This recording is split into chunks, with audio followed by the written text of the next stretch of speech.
What's up, YouTube? It's Mike here, back with another video. If you're new to the channel, welcome. Thank you for watching. I ask you to please consider subscribing to the channel if you haven't already. Ring the notification bell for notifications, and if you like the video, please like the video.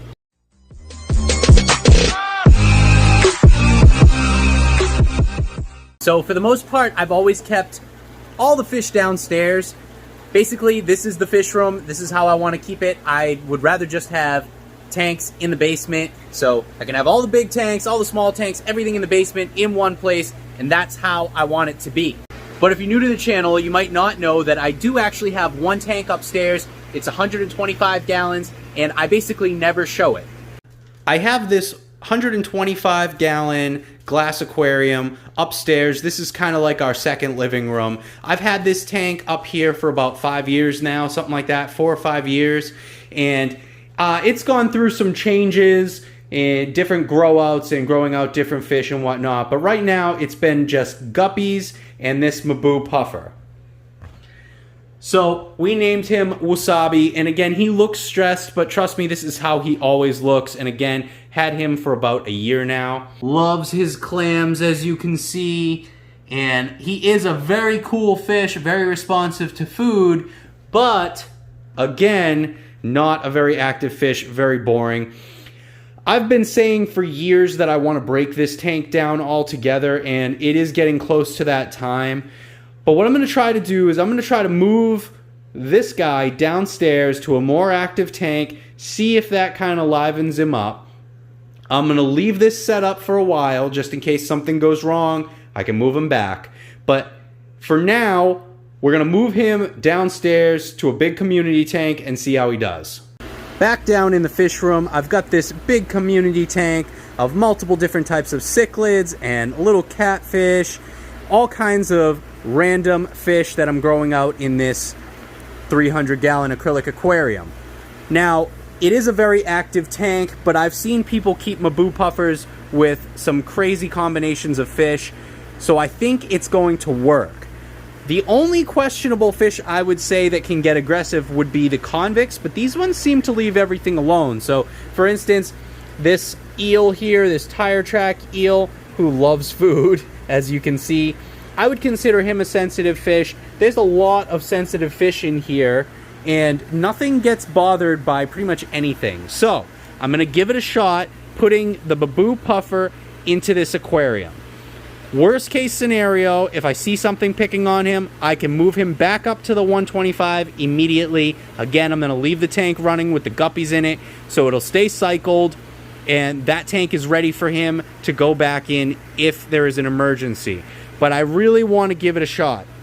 If you guys remember, I was worried about moving these black ears and the little iridescent shark in here because they were small, and they've done absolutely fine. I was worried about moving some of these little convicts in here, and they've done absolutely fine.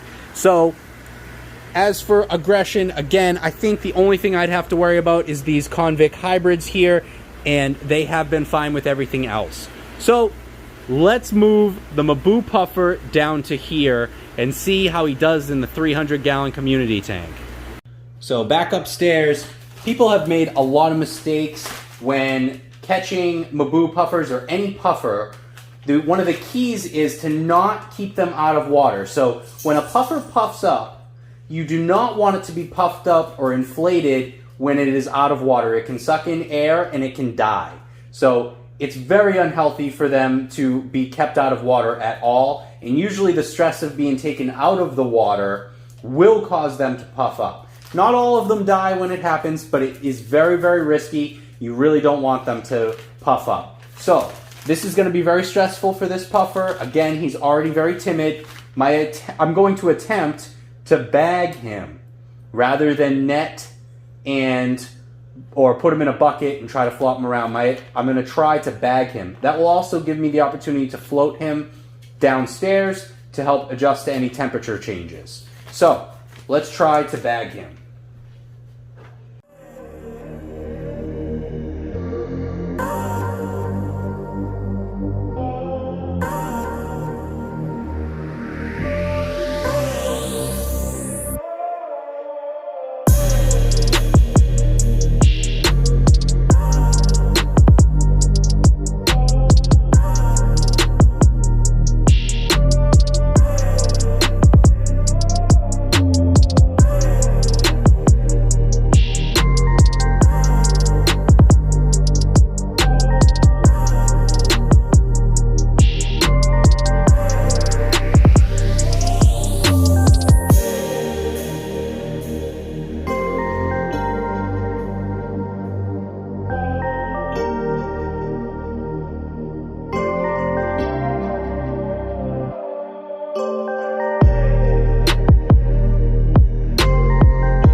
Alright, that went fairly smooth. It wasn't too easy getting him in the bag, but that went pretty good overall.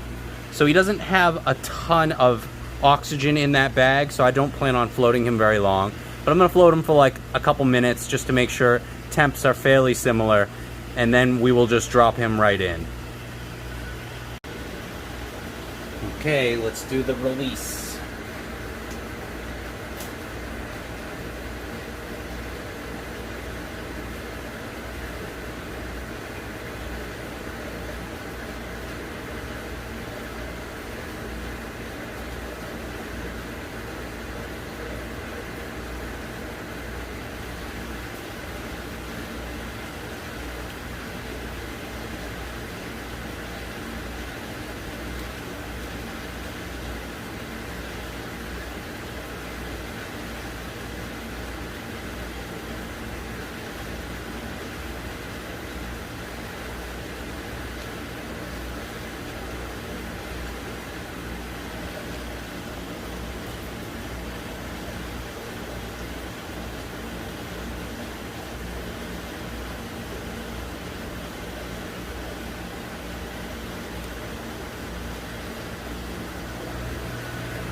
Well, hard to say if Wasabi's stressed out or not, because this is how Wasabi always is anyway, but I'm sure it's very stressed out. This is a huge change. I'm going to turn the light off, leave him for a little bit, and I'll come back to you when we get a little bit of an update, see how he's doing.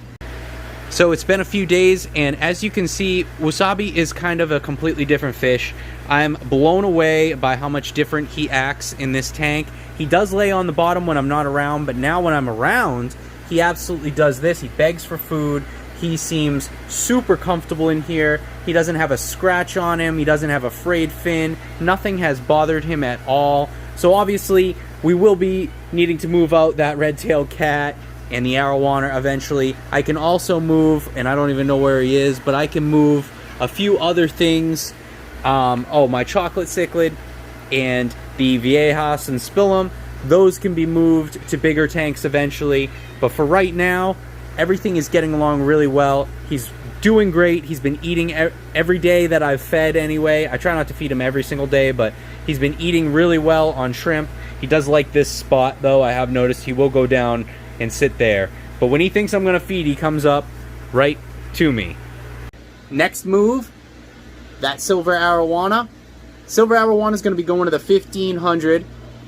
And also, that phantom red-tailed catfish, he's going over to the 1500 really soon too. So you guys will be seeing that very shortly. I wanted to just tell you guys real quick that as of next week, I'm going to be starting a new series on the channel. New series is going to be adding this 600 gallon to the fish room. So we're going to add 600 gallons of water to the basement. Another huge grow out tank. I'm really excited to get going. This project here of getting this wall finished is basically done now. It's nice to have all this finished behind. I think I like the color, like the green with the pothos against that the wall color. I really like that. So I'm really excited to have this all done now. Obviously, there's still tons of work and tons of finished work I'll be doing throughout the future. But for now, I've done enough where I can at least put the tank into place. So I'm going to start the series on the 600 next week. We're going to get it in place. We're going to get it on the stand, and we can start working on it. So stay tuned for that. A lot of you guys always ask me about buffing acrylic, so you're going to see a lot of that with this tank. I've buffed a bunch of different tanks. I've done my 300 multiple times. I did my 240 twice. I did a 180. I did the 220 before I sold it. I've done a bunch of buffing. I absolutely hate it, but you're going to see that. I'm going to do the plumbing. We're going to do a bunch of stuff to it. Also, I've planned for a different substrate for this tank. I think it's going to be really cool. So you guys will see that come along shortly. But that's it, guys. Thanks again for watching, and I will see you in the next video.